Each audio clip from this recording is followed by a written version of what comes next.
ओम शांति। आज 8 जुलाई 2025।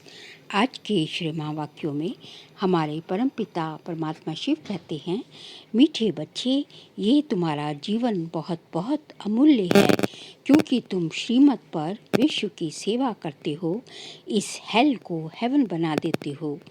ये तुम्हारा जीवन बहुत बहुत अमूल्य है, क्योंकि तुम श्रीमत पर विश्व की सेवा करते हो, इस हेल को हेवन बना देते हो।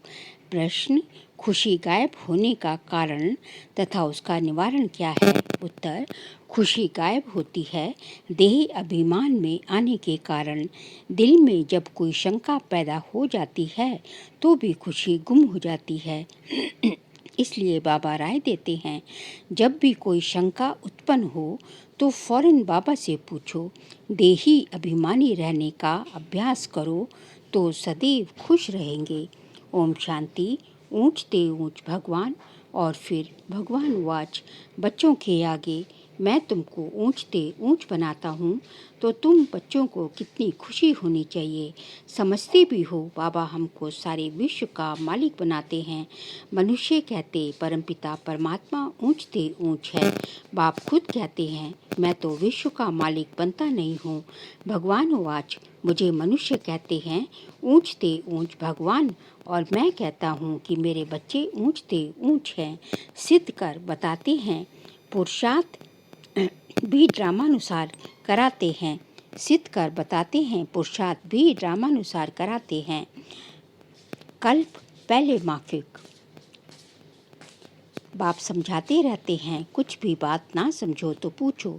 मनुष्यों को तो कुछ भी पता नहीं है, दुनिया क्या है, वैकुंठ क्या है।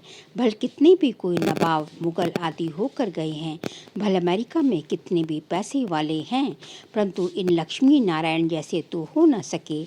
वह तो व्हाइट हाउस आदि बनाते हैं, परंतु वहाँ तो रत्न जड़ित गोल्डन हाउस बनते हैं।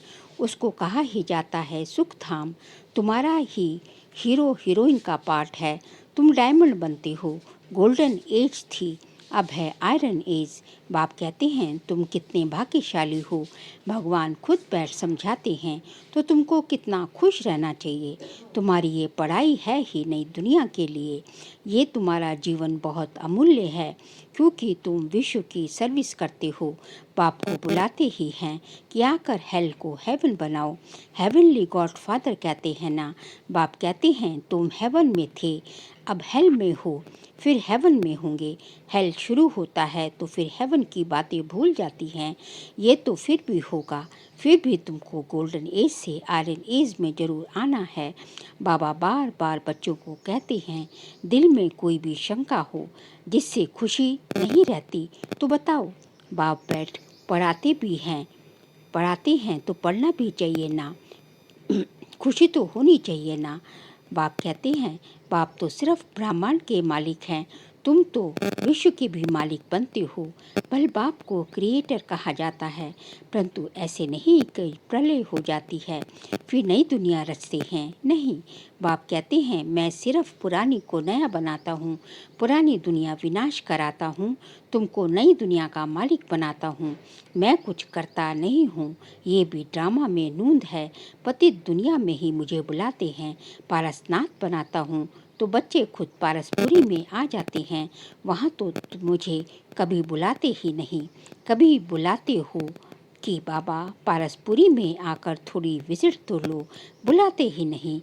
गायन भी है, दुख में सिमरन सब करे, सुख में करे ना कोई। पतित दुनिया में याद करते हैं, सुख में कोई ना कोई, सुख में करे ना कोई, ना याद करते हैं ना बुलाते हैं। सिर्फ द्वापर में मंदिर बनाकर उसमें मुझे रख देते हैं। पत्थर का नहीं तो हीरे का लिंग बनाकर रख देते हैं। पूजा करने के लिए कितनी वंडरफुल बातें हैं। अच्छी तरह से कान खोल कर सुनना चाहिए, कान भी प्योर करना चाहिए। Purity first. कहते हैं, शेरनी का दूध सोने के बर्तन में ही ठहर सकता है, इसमें भी पवित्रता होगी तो धारणा होगी। बाप कहते हैं, काम महाशत्रु है, इन पर विजय पानी है। तुम्हारा ये अंतिम जन्म है, ये भी तुम जानते हो। ये वही महाभारत लड़ाई भी है। कल्प कल्प जैसे विनाश हुआ है, हूबहू अब भी होगा ड्रामानुसार। तुम बच्चों को स्वर्ग में फिर से अपने महल बनाने हैं, जैसे कल पहले बनाए थे। स्वर्ग को कहते हैं पैराडाइज। पुराणों से पैराडाइज अक्षर निकला है। कहते हैं मानसरोवर में परियां रहती थी, उसमें कोई टुपका लगाए तो परी बन जाए। वास्तव में है ज्ञान मानसरोवर, उसमें तुम क्या से क्या बन जाते हो। शोभनी को परी कहते हैं, ऐसे नहीं पंखों वाली कोई परी होगी। जैसे तुम पांडवों को महावीर कहा जाता है, उन्होंने फिर पांडवों के बहुत बड़े बड़े चित्र गुफाएं आदि बैठ दिखाई हैं। भक्ति मार्ग में कितने पैसे बर्बाद करते हैं। बाप कहते हैं हमने तो बच्चों को कितना साहूकार बनाया, तुमने इतने सब पैसे कहाँ लगाए। भारत कितना साहूकार था, अभी भारत का क्या हाल है। जो 100% सॉल्वेंट था, अभी 100% इंसॉल्वेंट बन पड़ा है। अभी तुम बच्चों को कितनी तैयारी करनी चाहिए। बच्चों आदि को भी यही समझाना है कि शिव बाबा को याद करो तो तुम श्री कृष्ण जैसा बनोगे। तुम बच्चों को कितनी खुशी रहनी चाहिए, लेकिन अपार खुशी उन्हें ही रहेगी जो सदा दूसरों की खिदमत में रहते हैं। मुख्य धारणा चलन बहुत बहुत रॉयल चाहिए, खान पान बहुत सुंदर हो। तुम बच्चों के पास जब कोई आते हैं तो उनकी हर प्रकार से खिदमत करनी चाहिए। स्थूल भी तो सूक्ष्म भी खिदमत की बात हो रही है। जिस्मानी रूहानी दोनों करने से बहुत खुशी होगी। कोई भी आए तो उनको तुम सच्ची सच्ची सत्यनारायण की कथा सुनाओ। शास्त्रों में तो क्या क्या कहानियाँ लिखती हैं। विष्णु की नाभि से ब्रह्मा निकला, फिर ब्रह्मा के हाथ में शास्त्र दे दिए हैं। अब विष्णु की नाभि से ब्रह्मा कैसे निकलते हैं, कितना राज है, और कोई इन बातों को कुछ समझ ना सके। नाभि से निकलने की तो बात ही नहीं। ब्रह्मा सो विष्णु, विष्णु सो ब्रह्मा बनते हैं। ब्रह्मा को विष्णु बनने में सेकंड लगता है। सेकंड में जीवन मुक्ति कहा जाता है। बाप ने साक्षात्कार कराया, तुम विष्णु का रूप बनते हो। सेकंड में निश्चय हो गया, विनाश साक्षात्कार भी हुआ। नहीं तो कलकत्ता में जैसे राजाई ठाठ में रहते थे, कोई तकलीफ नहीं थी, बड़ी रॉयल्टी से रहते थे। अब बाप तुम्हें ये ज्ञान रत्नों का व्यापार सिखलाते हैं। वह व्यापार तो इनके आगे कुछ भी नहीं, परंतु इनके पाठ और तुम्हारे पाठ में फर्क है। बाबा ने इनमें प्रवेश किया और फट से सब छोड़ दिया। भट्टी बननी थी, तुमने भी सब छोड़ दिया, तुमने भी सब कुछ छोड़ा। नदी पार कर आए, भट्टी में पड़े, क्या क्या हुआ कोई की परवाह नहीं की। कहते हैं श्री कृष्ण ने भगाया, क्यों भगाया, उन्हों को पटरानी बनाने ये भट्टी भी बनी। तुम बच्चों को स्वर्ग की महारानी बनाने के लिए शास्त्रों में तो क्या क्या लिख दिया है, प्रैक्टिकल में क्या क्या है, सो अब तुम समझते हो। भगाने की तो बात ही नहीं, कल पहले भी गाली मिली थी, नाम बदनाम हुआ था। ये तो ड्रामा है, जो कुछ होता है कल पहले माफिक। अभी तुम अच्छी रीति जानते हो, कल पहले जिन्होंने राज्य किया है वह जरूर आएंगे। बाप कहते हैं मैं भी कल्प आकर भारत को स्वर्ग बनाता हूँ। पूरा 84 जन्मों का हिसाब बताया है। सतयुग में तुम अमर रहते हो, वहाँ अकाले मृत्यु होती नहीं। शिव बाबा काल पर जीत पहनाते हैं। कहते हैं मैं कालों का काल हूँ। कथाएं भी हैं ना, तुम काल पर विजय पाते हो। तुम जाते हो अमरलोक में ऊंच पद पाने के लिए एक तो पवित्र बनना है, दूसरा फिर देवी गुण भी धारण करने हैं। अपना रोज पोता मेल रखो। रावण द्वारा तुमको घाटा पड़ा है, मेरे द्वारा फायदा होता है। व्यापारी लोग इन बातों को अच्छी रीति समझेंगे। ये है ज्ञान रतन। कोई विरला व्यापारी इनसे व्यापार करे।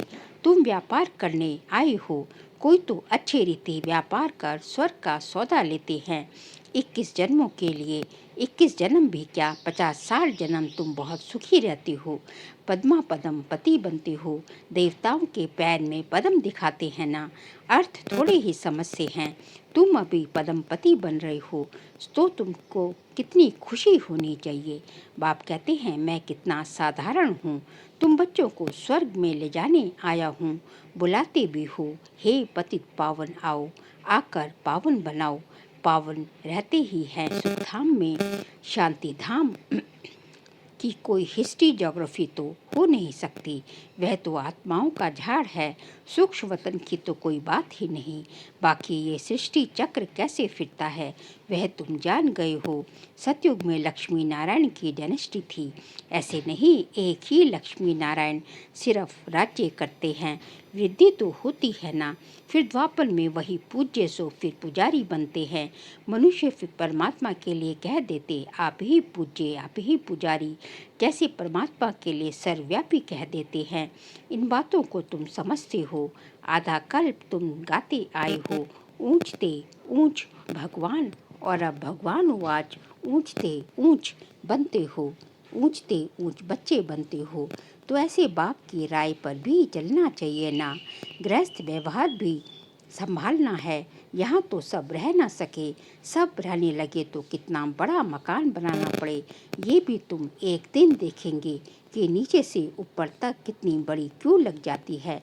दर्शन करने के लिए कोई को दर्शन नहीं होता है तो गाली भी देने लग पड़ते हैं। समझते हैं महात्मा का दर्शन करें। अभी बाप तो है बच्चों का, बच्चों को ही पढ़ाते हैं। तुम जिसको रास्ता बताते हो, कोई तो अच्छे रीति चल पड़ते हैं, कोई धारणा कर नहीं सकते। कितने हैं जो सुनते भी रहते फिर बाहर में जाते हैं तो वहाँ के वहाँ रह जाते। वह खुशी नहीं, पढ़ाई नहीं, योग नहीं। बाबा कितना समझाते हैं चार्ट रखो नहीं तो बहुत पछताना पड़ेगा। हम बाबा को कितना याद करते हैं, चार्ट देखना चाहिए। भारत के प्राचीन योग की बहुत महिमा है। तो बाप समझाते हैं कोई भी बात नहीं समझो तो बाबा से पूछो। अभी तुम कुछ भी नहीं जानते थे, आगे तुम कुछ भी नहीं जानते थे। बाबा कहते हैं ये है कांटों का जंगल, काम महाशत्रु है। ये अक्षर खुद गीता के हैं। गीता पढ़ाते थे परंतु समझते थोड़े ही थे। बाबा ने सारी आयु गीता पढ़ी, समझते थे गीता का महात्म्य बहुत अच्छा है। भक्ति मार्ग में गीता का कितना मान है। गीता बड़ी भी होती है, छोटी भी होती है। श्री कृष्ण आदि देवताओं के वही चित्र पैसे पैसे में मिलते रहते हैं। उन्हीं चित्रों के फिर कितने बड़े बड़े मंदिर बनाते हो। तो बाप समझाते हैं तुमको तो विजय माला का दाना बनना है। ऐसे मीठे मीठे बाबा को बाबा बाबा भी कहते हैं, समझते भी हैं, स्वर्ग की राजाई देते हैं। फिर भी सुनंती कतंती अहो माया फरगती देवंती। बाबा कहा तो बाबा, माना बाबा। भक्ति मार्ग में भी गाया जाता है, पतियों का पति गुरुओं का गुरु एक ही है। वह हमारा फादर है, ज्ञान का सागर पतित पावन है। तुम बच्चे कहते हो बाबा हम कल्प कल्प आपसे वर्षा लेते आए हैं, कल्प कल्प मिलते हैं। आप बेहद के बाप से हमको जरूर बेहद का वर्षा मिलेगा। मुख्य है ही अल्फ, उसमें बेमर्ज है। बाबा माना वर्षा, वह है हद का, ये है बेहद का। हद के बाबा तो ढेर के ढेर हैं, बेहद का बाप तो एक ही है। अच्छा मीठे मीठे 5000 वर्ष बाद फिर से आकर मिलने वाले बच्चों प्रति बाप दादा का याद प्यार और गुड मॉर्निंग। रूहानी बाप की रूहानी बच्चों को नमस्ते। हम रूहानी बच्चों की रूहानी बाप दादा को नमस्ते नमस्ते नमस्ते। सार के लिए पॉइंट्स हैं। स्थूल और सूक्ष्म खिदमत कर अपार खुशी का अनुभव करना और कराना है। चलन और खान पान में बहुत रॉयल्टी रखनी है। सेकंड पॉइंट, अमरलोक में ऊंच पद पाने के लिए पवित्र बनने के साथ साथ देवी गुण भी धारण करने हैं। अपना पोता मेल देखना है कि हम बाबा को कितना याद करते हैं। अविनाशी ज्ञान रत्नों की कमाई जमा कर रहे हैं, कान प्योर बन रहे हैं, इसमें धारणा हो सके। आज का बाबा का वरदान है, सेवा करते हुए याद के अनुभवों की रेस करने वाले सदा लवलीन आत्मा भव। सेवा करते हुए याद के अनुभवों की रेस करने वाले सदा लवलीन आत्मा भव। याद में रहते हो लेकिन याद द्वारा जो प्राप्तियाँ होती हैं उस प्राप्ति की अनुभूति को आगे बढ़ाते जाओ। इसके लिए अभी विशेष समय और अटेंशन दो, इससे मालूम पड़े कि ये अनुभवों के सागर में खोई हुई लवलीन आत्मा है। जैसे पवित्रता शांति के वातावरण की भासना आती है, वैसे श्रेष्ठ योगी लगन में मगन रहने वाले हैं। ये अनुभव हो, नॉलेज का प्रभाव है। लेकिन योग के सिद्धि स्वरूप का प्रभाव हो। सेवा करते हुए याद के अनुभवों में डूबे हुए रहो। याद की यात्रा के अनुभव की रेस करो। स्लोगन है, सिद्धि को स्वीकार कर लेना अर्थात भविष्य प्रारब्ध को यहाँ ही समाप्त कर लेना। सिद्धि को स्वीकार कर लेना अर्थात भविष्य प्रारब्ध को यहाँ ही समाप्त कर देना। बाबा कहते हैं, यदि यहाँ की सिद्धि स्वीकार कर ली, मतलब यहाँ का जो कच्चा जो तुम्हें फल मिला है, सेवा की जो कच्चा फल है उसको स्वीकार कर लिया। हमें कच्चा फल नहीं खाना, यदि कच्चा फल खा लेंगे तो फिर वहाँ सतयुग में हमें उसमें जो पका हुआ फल जो उसकी प्रारब्ध है यहाँ की सेवा की, उसमें कटौती हो जाएगी, वो समाप्त हो जाएगी। इसलिए जो है यहाँ की कोई भी सिद्धि जो तुम्हें जो है भगवान के द्वारा जो शक्तियाँ गुण जो भी कुछ प्राप्त है या कुछ सिद्धियाँ प्राप्त हो जाती हैं, तो उसको यहाँ अपना स्वीकार नहीं करना, अपना नहीं मानना। सब बाबा की देन है, बाबा का प्रभु प्रसाद है, बाबा का दिया हुआ प्रभु प्रसाद है। जब इस तरह की भावना रहेगी तो फिर हमें हमारी कमाई जमा होती रहेगी। फिर जो है जुलाई मास का व्यक्त इशारे का सब्जेक्ट है, संकल्पों की शक्ति जमा कर श्रेष्ठ सेवा के निमित्त बनो। आज का पॉइंट है, जितना जितना आप बच्चे श्रेष्ठ संकल्प की शक्ति से संपन्न बनते जाएंगे, उतना श्रेष्ठ संकल्प की शक्तिशाली सेवा का स्वरूप स्पष्ट दिखाई देगा। हर एक अनुभव करेंगे कि हमें कोई बुला रहा है, कोई दिव्य बुद्धि द्वारा शुभ संकल्प का बुलावा हो रहा है, कोई फिर दिव्य दृष्टि द्वारा बाप और स्थान को देखेंगे। दोनों प्रकार के अनुभवों द्वारा बहुत तीव्र गति से अपने श्रेष्ठ ठिकाने पर पहुंच जाएंगे।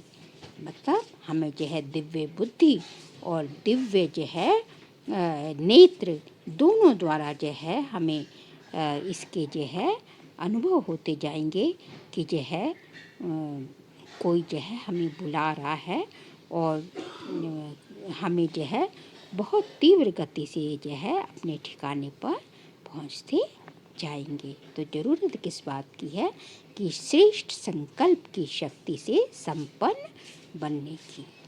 अच्छा, ओम शांति।